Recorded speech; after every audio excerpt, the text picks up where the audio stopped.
Hi everyone, welcome to my Shoreline Studio. I'm Sybille Muschik. This is and Joshua Blanc, of course, behind the camera. Now, before we did all these pieces, and I wasn't happy, there was too much black on this one, you know, with this surreal image that we're working with. This is a preliminary to my painting.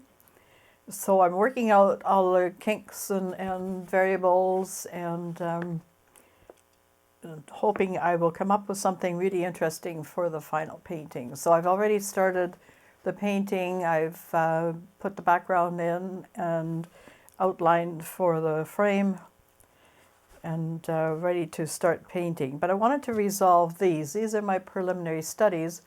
So in order for anything to work, I want to make sure I resolve these so that I have a clear blueprint of where I'm heading with the painting. Just makes things so much easier.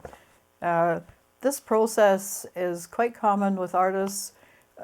Some people even go to the trouble of doing a maquette out of you know, styrofoam or what have you, just to particular buildings and things of that nature. So this isn't an unusual way of working.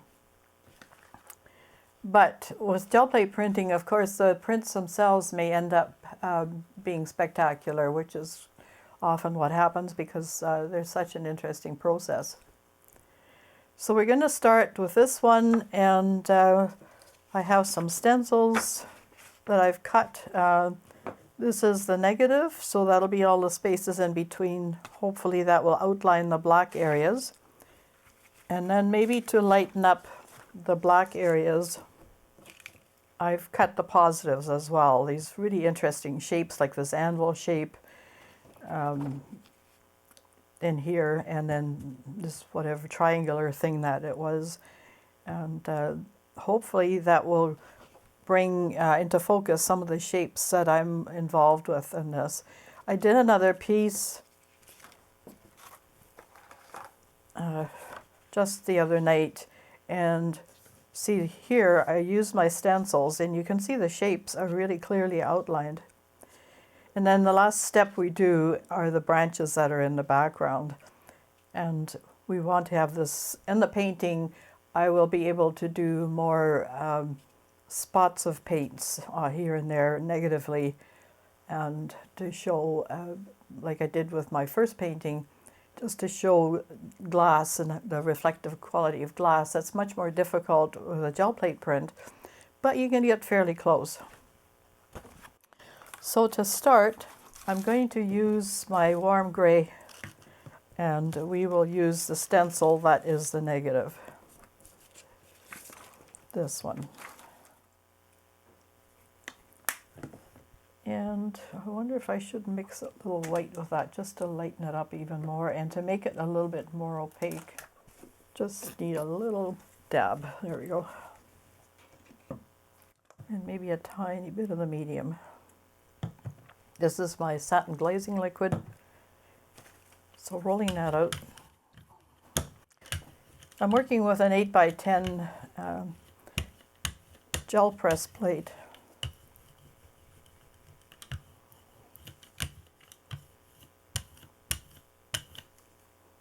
I don't want a huge amount of paint, but I want it fairly opaque.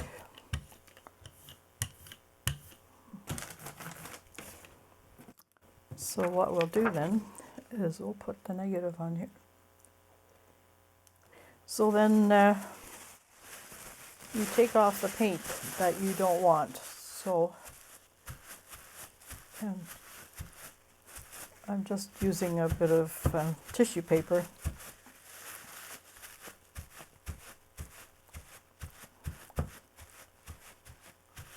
This part.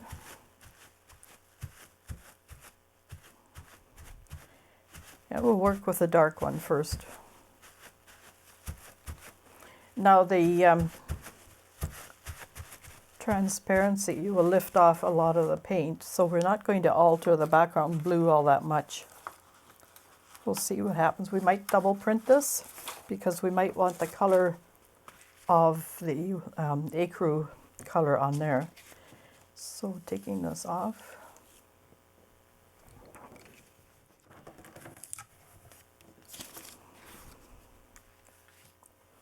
And you should be able to see how to line it up. So I used one side,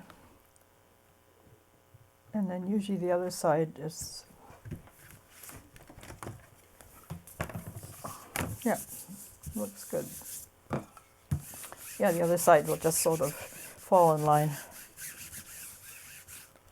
Now in the initial photograph here, I'll just show you what I'm trying for.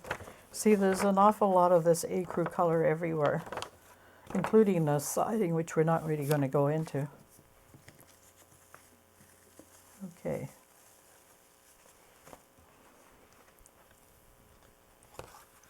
So we've covered up quite a bit of the mucky black, and we haven't altered the blue all that much, so that's working pretty well. Of course, it has to dry, doesn't it? That's the trouble.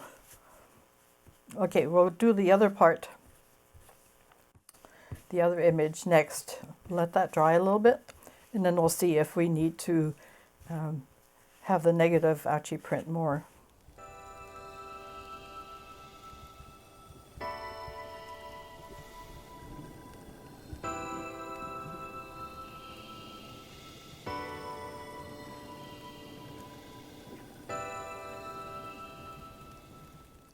I want to show you how the stencil works when you're working with something that you've printed already. Now, you can't just put it on there because it might reverse on you. So what you do is you line it up, you stencil up with what you've printed already. And you'll see if you do it this way, it's wrong. This shape should be on the other side. And then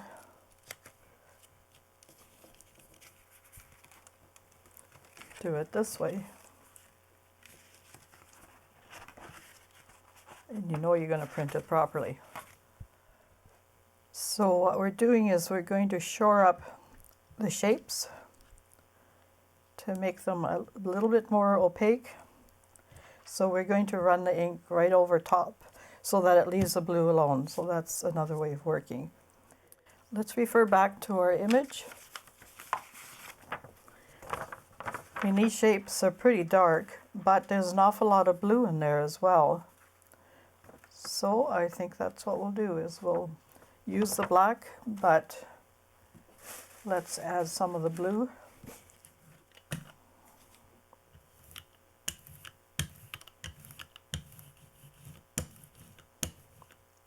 And we'll see what that does. We can always go darker, but let's keep it fairly light to begin with. Lifting off the stencil. So you have some nice shapes, and we'll just throw that in the sink to clean. And now printing.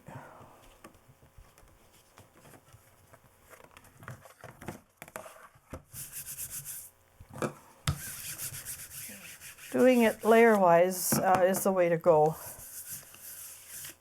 Just think of the process. Now we're going to have to use some medium here. So it's not as visible as I'd like, so just the way it goes.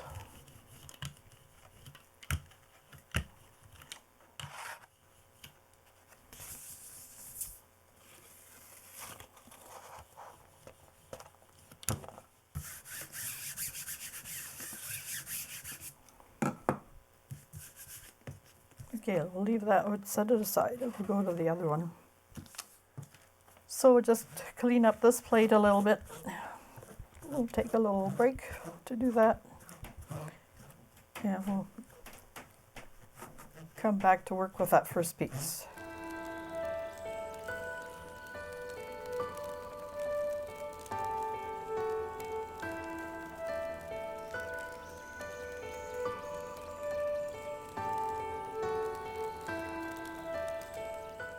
So we're back to the first piece, and I'm looking at, we've created some interesting shapes here with the negatives, and now we need to do the positive shapes and reinforce them.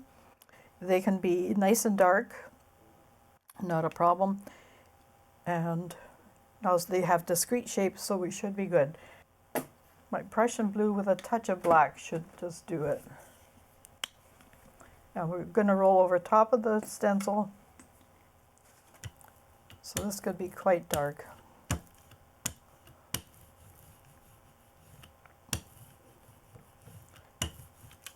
And if we get it right, we'll have that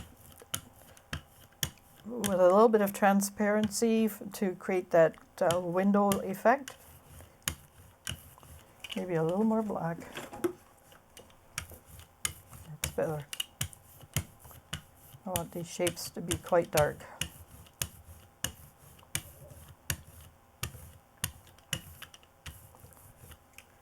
And I don't want anything more on the blues, so we're going to take the stencil off, leaving the shapes behind. So now, by just adding a little bit of black to the Prussian blue, we should have this in hand. And if we hurry and print it, it will dry on us, and it should print really well. Lining up again.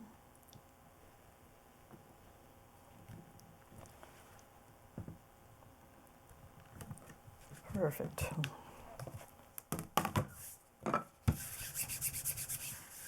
Now, fingers crossed that we fix the shapes and you can actually see them.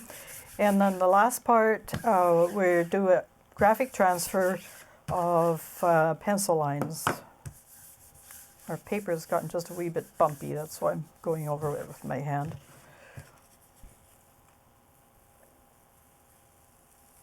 Oh yes.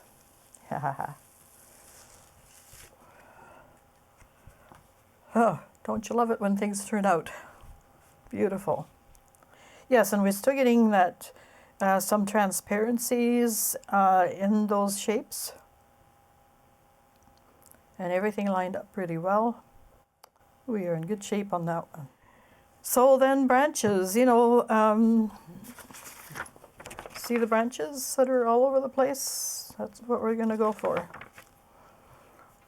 So you'll have thick branches and thin branches. You can use the side of your graphite stick. This is 9B and it's entirely made of graphite.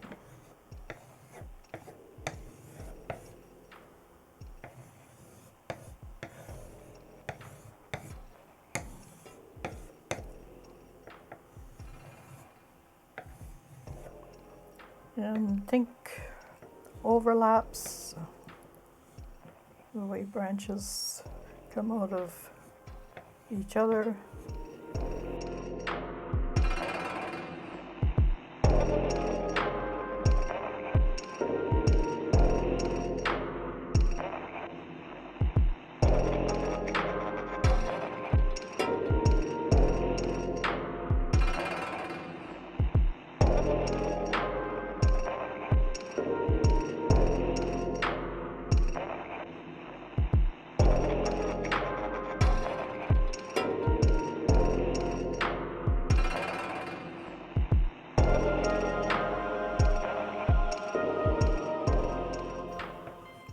And vary your marks, like some hard, some soft, some light, some dark. Think as you're doing this.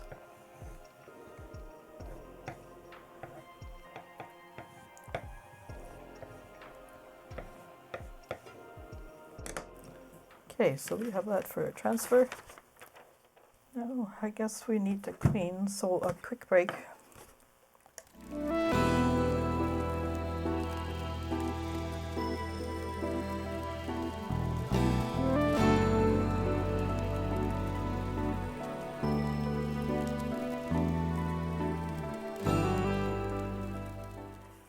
Just lining up with the gel plate here as best I can. And we'll do a transfer of the graphite.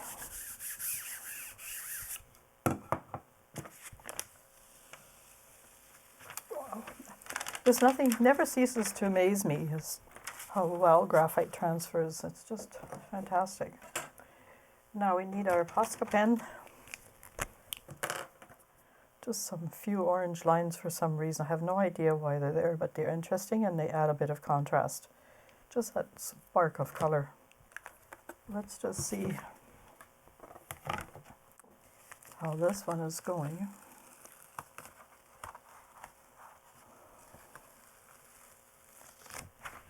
And it needs to dry.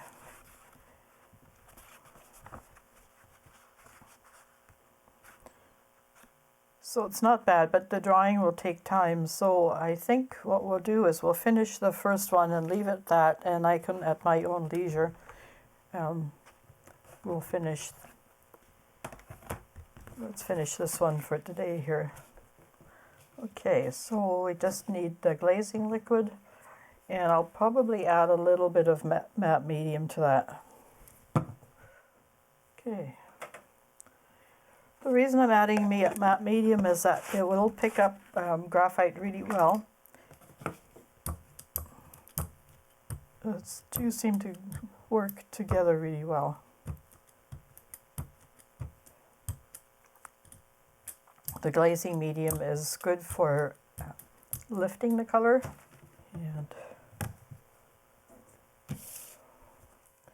because the plate is sort of refracted, it's always a difficulty trying to register it properly.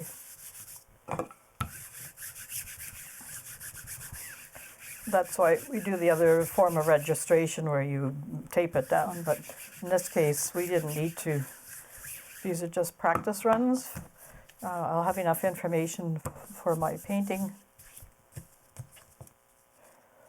And I'll probably post on Instagram how the painting's going. So watch for Shoreline Studio and Instagram, Shoreline01, and then you'll see some really speedy, speedy stuff. Okay, so I think we have to leave this one a little bit longer. The medium just needs time to dry, so we'll take one last break and then we'll show the result.